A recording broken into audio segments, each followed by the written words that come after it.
అక్రోధ సత్యవచనం అక్రోధ సత్యవచనం సంవిభాగ క్షమా తథ ప్రజనస్వేషు ధారేషు ప్రజనస్వేషు ధారేషు శౌచమద్రోహ ఏవ చ శౌచమద్రోహ ఏవ చ ఆర్జవం మృత్యభరణం ఆర్జవం మృత్యభరణం నవైతే సార్వవర్ణికాగ నవైతే సార్వవర్ణికాగ. క్రోధం లేకపోవడం, సత్యం పలకడం, పంచుకొని అనుభవించడం, క్షమ, తన భార్య యందు సంతానం పొందటం, శుచిత్వం, ద్రోహబుద్ధి లేకపోవడం, రుజుస్వభావం, సేవకులను భరించడం, ఈ 9 అన్ని వర్ణాల వారికి సామాన్య ధర్మాలు. ఇక కేవలం బ్రాహ్మణుని ధర్మాలు చెబుతాను నేను. ఇంద్రియ నిగ్రహమే పురాతన ధర్మం అని చెబుతారు. తన వేదం అభ్యసించడం, వీనితోనే అతని కర్మ సమాయప్తం అవుతుంది కూడా. విప్రోచిత కర్మలు చేస్తూ శాంతి, జ్ఞాన, విజ్ఞానాలతో తృప్తుడై ఉన్నటువంటి బ్రాహ్మణునికి ఆపత్కర్మ చేయకుండా ధనం లభిస్తే వివాహం చేసుకొని సంతానం పొందాలి. ఆ ధనంతో యజ్ఞమైనా చేయాలి, లేదా సంతానానికైనా ఇవ్వచ్చు, లేక విభజించుకొని సజ్జనులతో కలిసి అనుభవించాలి అని చెప్పబడుతుంది. బ్రాహ్మణుడు కేవల వేదాధ్యయనంతోనే కృతకృత్యుడవుతాడు. ఇతరమైనవి చేసినా చేయకపోయినా బ్రాహ్మణుని మైత్రుడు అంటారు. ఇక క్షత్రియుని ధర్మం కూడా చెప్తాను. క్షత్రియుడు దానం ఇవ్వాలి, కానీ యాచించకూడదు. యజ్ఞం చెయ్యాలి, కానీ చేయించరాదు. వేదం పాఠం చెప్పకూడదు. చదువుకోవచ్చు, ప్రజలను పరిపాలించాలి, యుద్ధంలో పరాక్రమం చూపించాలి.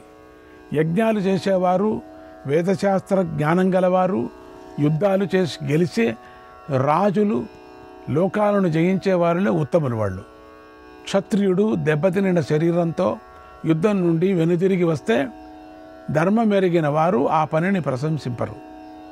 ముఖ్యంగా ఇటువంటి పనిని ఛత్రబంధువులు పద్ధతి అంటారు. అంటే దొంగలను అణిచివేయడం కంటే రాజులకు ఉత్త కార్యం లేదు. మంచి కార్యం కావాలంటే అది చేయాల. దానం, అధ్యయనం, యజ్ఞం ఇవన్నీ రాజుకు క్షేమం కలిగించేవి అయినా ధర్మం కాంక్షించే రాజు ముఖ్యంగా యుద్ధం చేయాలి.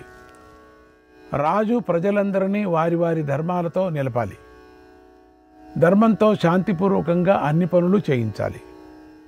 రాజు మరో పని చేసినా చేయకపోయినా చక్కని పరిపాలన వల్లనే కార్యాలన్నీ చక్కబరచగలడు.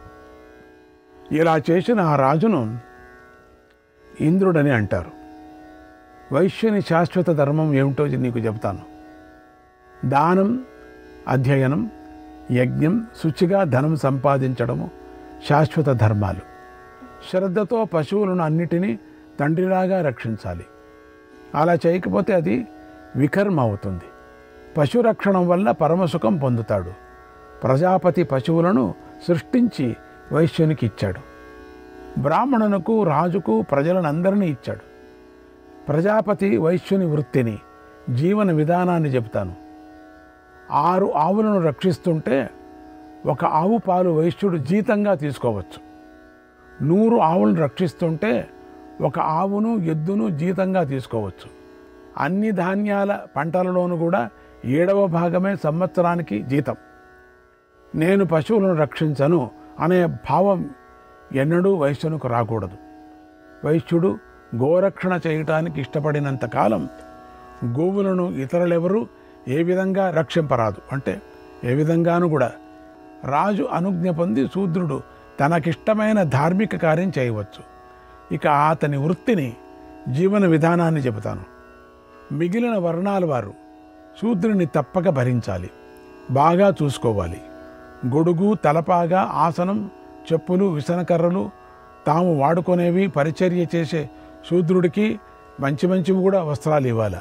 ద్విజాతులు తాము ధరించే వస్త్రాలను శూద్రునికే ఇవ్వాలి. అది వానికి ధర్మధనం. ద్విజాతులకు శుశ్రూష చేయటానికి శూద్రుడు వస్తే తప్పక అతనికి వారు వృత్తి కల్పించాలని ధర్మవేత్తలు అంటారు. సంతానం లేని శూద్రుడికి యజమాని అన్నం పెట్టాలి. అలాగే వృద్ధులను, దుర్బలులను భరించాలి. ఆపదలో ఉన్న యజమాని శూద్రుడు విడిచి వెళ్ళరాదు. పైగా మరింత ఆదరంతో చూడాలి. శూద్రుడికి వేరుగా సొమ్ము లేదు. అతడే స్వామికి సొమ్ము కదా. 3 వర్ణాల వారు, వారి యొక్క యజ్ఞమే అతనికి యజ్ఞం. స్వాహాకారం, వషట్కారం, మంత్రము శూద్రుడితో ఉండవు కదా. అందుచేత శూద్రుడు వైదిక వ్రత దీక్ష పొందకుండా పాకయజ్ఞాల ద్వారా యజ్ఞం చేయాలి. పాకయజ్ఞం యొక్క దక్షిణను పూర్ణ పాత్రలు అంటారు. పైజావనుడు అనేటువంటి శూద్రుడు ఇంద్రాగ్నము అనేటువంటి విధానంతో యజ్ఞం చేసి దక్షిణగా 1,00,000 పూర్ణ పాత్రలు ఇచ్చాడని మేము విన్నాం.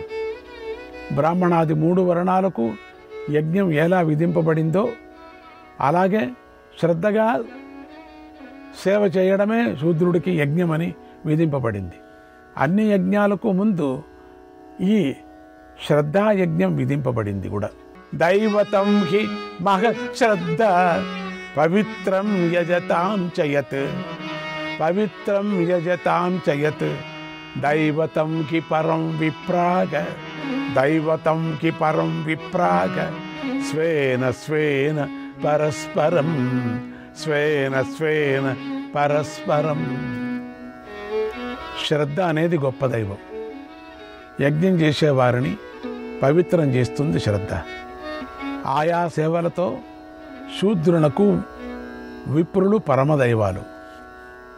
బ్రాహ్మణులతో కలిసిపోయి వారి కోరికలతో కూడుకొని క్షత్రయాగాలు చేశారు. వారు 3 వర్ణాల్లోనూ సంతానం పొందారు.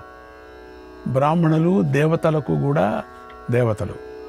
వారు నీకు పరమహితాన్ని బోధిస్తారు.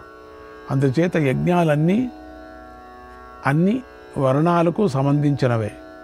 ఇవి విధిగా చేయాలి, ఇష్టాన్ని బట్టి కాదు. ఋగ్వేదం, యజుర్వేదం, సామవేదం ఈ 3ంటిని తెలిసిన ద్విజుడు దైవంలాగా సర్వదా పూజ్యుడు. ఋగ్యజస్సామాలు లేని శూద్రుడు ప్రజాపత్యుడు. అతడికి ప్రజాపతియే దేవత. అందుచేత యజ్ఞం అన్ని వర్ణాల్లోనూ బుద్ధి చేత నెలకొల్పబడుతుంది. ఈ మానస యజ్ఞం చేసేవాని యజ్ఞ భాగాన్ని దేవతలు, ఇతర జనాలు తప్పకుండా కోరుతారు. అందుచేత అన్ని వర్గాల వారికి శ్రద్ధాయజ్ఞం విధింపబడింది. బ్రాహ్మణుడు మిగిలిన వర్ణాల వారికి దైవం. వారు అతనికి తనవారే. తన వారి చేత యజ్ఞాలు అతడు తప్పక చేయించాలి, అంటే జపయజ్ఞాదులు. అందుచేత యజ్ఞ సంబంధం వలన వర్ణాలన్నీ సాధువులే, కర్మల చేత బ్రాహ్మణుడే క్షత్రియాదులు అయ్యాడు. వారందరూ బ్రాహ్మణునకు జ్ఞాతులే. అకార రూపమైన అక్షరమే సామముగా, యజస్సుగా, రుక్కుగా అయినట్లు బ్రాహ్మణుడే అన్ని వర్ణాలుగా అయ్యాడు. యజ్ఞం చేయాలనుకున్న వైకానసులనే మునుల యజ్ఞగీతలు అనేటువంటి గాథలను పురాణ విధులు చెప్పుకుంటూ ఉంటారు కూడా. సూర్యోదయం తర్వాత కానీ ముందు కానీ శ్రద్ధ కల జితేంద్రుడు ధర్మబుద్ధితో అగ్నిని అర్చిస్తాడు. అప్పుడు కారణం వాని యొక్క శ్రద్ధయే. హోమ సంబంధి విషయాల్లో మొదటిది స్కన్నం, తర్వాతది అస్కన్నం. యజ్ఞ రూపాలు చాలా ఉన్నాయి. అవి నానా కర్మల ఫల రూపాలు. ఆ యజ్ఞాలన్నిటినీ జ్ఞాన నిశ్చయంతో తెలుసుకున్న మీ విప్రుడు శ్రద్ధతో వాటిని చేయటానికి అర్హుడవుతాడు. దొంగ కాని, పాపాత్ముడు కానీ, ఇంకా మహాపాపి కాని యజ్ఞం చేయాలనుకున్న వానికి సాధువుగానే చెబుతారు. వాని ఋషులు ప్రశంసిస్తారు. అది మేలైనది, సందేహం లేదు. అందుచేత అందరూ యజ్ఞాన్ని చేయాలని నిర్ణయం. యజ్ఞంతో సమానమైనది ముల్లోకాలలోనూ లేదు. అందుచేత అసూయ లేకుండా మానవుడు శ్రద్ధా పవిత్రతలతో శక్తికి తగినట్లు యథేచ్ఛంగా యజ్ఞం చేయాలని చెబుతారు అన్నాడు భీష్మ పితామహుడు. యజ్ఞం అంటే అర్థమైంది కదా. మంత్రయజ్ఞం కూడా యజ్ఞమే, జపయజ్ఞము యజ్ఞమే. ఇవన్నీ కూడా రాయటం కూడా లిఖిత యజ్ఞం కూడా యజ్ఞమే. అందుకని అన్ని వర్ణాల వరకు యజ్ఞం ఉంది అని చెప్పారు. శ్రీకృష్ణాయ పరమాత్మనే నమః. 61వ అధ్యాయం. భీష్ముడు ఇలా చెప్పాడు: ధర్మరాజా, 4 ఆశ్రమాల ధర్మాలు, వాని కర్మములు చెబుతాను విను. బ్రహ్మచర్యం, గార్హస్థ్యం, వానప్రస్థం, సన్యాసం అని 4 ఆశ్రమాలు. ఇందులో 4వదైనటువంటి సన్యాసం బ్రాహ్మణులు స్వీకరించారు. ఉపనయన సంస్కారంతో బ్రాహ్మణత్వం పొంది అజ్ఞాదానాది కర్మలను అర్హత పొంది వేదం అధ్యయనం చేసి భార్యతో కానీ భార్య లేకుండా కానీ ఇంద్రియ నిగ్రహంతో ఆత్మనిష్ట కలిగి కృతకృత్యుడై గృహస్థాశ్రమం నుండి వానప్రస్థాశ్రమానికి వెళ్ళాలి. అక్కడ ఆరణ్యక శాస్త్రాలన్నీ చదివి ధర్మవేత్త కావాలి. అక్కడ ఊర్ధ్వరేతస్కుడై ఉండాలి. అప్పుడు సన్యాసం స్వీకరించి మోక్షం పొందాలి.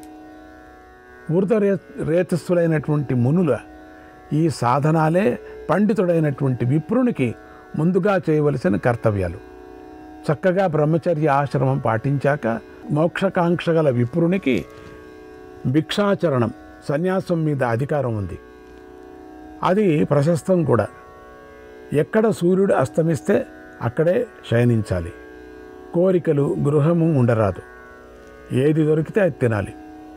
మునియే ఇంద్రియ నిగ్రహం కలిగి ఉండాలి. ఏ ఆశలు ఉండరాదు. అన్నిటినీ అందరినీ సమంగా చూడగలగాలి. భోగాలు ఉండరాదు. వికారరహితుడైన విప్రుడు క్షేమాశ్రయమైన సన్యాసాశ్రమం పొంది మోక్షం పొందుతాడు. వేదాలు అధ్యయనం చేసి బాధ్యతలన్నీ తీరి సంతానం పొంది సుఖాలు అనుభవించి ముని ధర్మాలతో కూడిన గృహస్థ ధర్మం ఆచరిస్తూ యోగాన్ని అభ్యాసం చేయాలి. ఇలా యోగయుక్తుడై గృహస్థాశ్రమంలో ఉండాలి. అలా కూడా అతడు మోక్షం పొందుతాడు. వేదశాస్త్ర ధర్మాలను ఆచరిస్తూ ఉండాలి. ధూర్తత కానీ కుటిలత కానీ ఉండకూడదు. మితంగా భుజించేవాడు కావాలి. దేవతలను ఆరాధించే ఆసక్తి ఉండాలి. కృతజ్ఞుడై ఉండాలి. సత్యం పలకాలి. మృదువుగా క్రూరత్వం లేకుండా సహనశీలుడై ఉండాలి. ఇంద్రియ సంయమనం కలిగి ఉండాలి. గురువులకు శాస్త్రాలకు విధేయుడై ఉండాలి. హవ్యము కవ్యము పట్ల శ్రద్ధ ఉండాలి. సదా ద్విజునకు అన్నం పెట్టాలి. మాత్సర్యం ఉండరాదు. బ్రహ్మచర్యాది అన్ని ఆశ్రమాల్లో ఉన్నవారికి దానం చేయాలి. వేద విహిత కర్మలలో నిష్ఠ కలిగి ఉండాలి. ఈ లక్షణాలున్న మోక్షం లభిస్తుంది. నాయన, ఈ విషయంలో మహానుభావులైనటువంటి మహర్షులు నారాయణ గీతను చెబుతారు.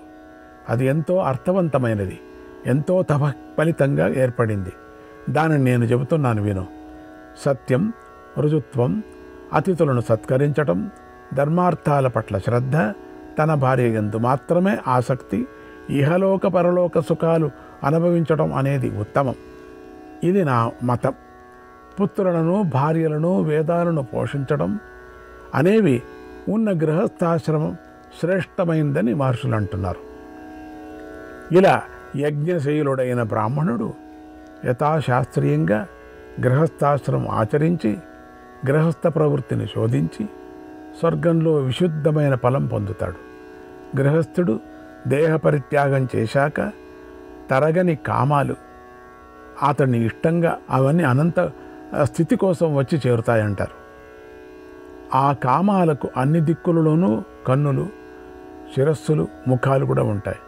విరాట పురుషునిలాగా వేల కన్నులు, ముఖాలు కూడా ఉంటాయి. అంతము లేని ఆ కామాలు కింకరుడులాగా అతన్ని సేవిస్తాయి. శ్రీకృష్ణాయ పరమాత్మనే నమః.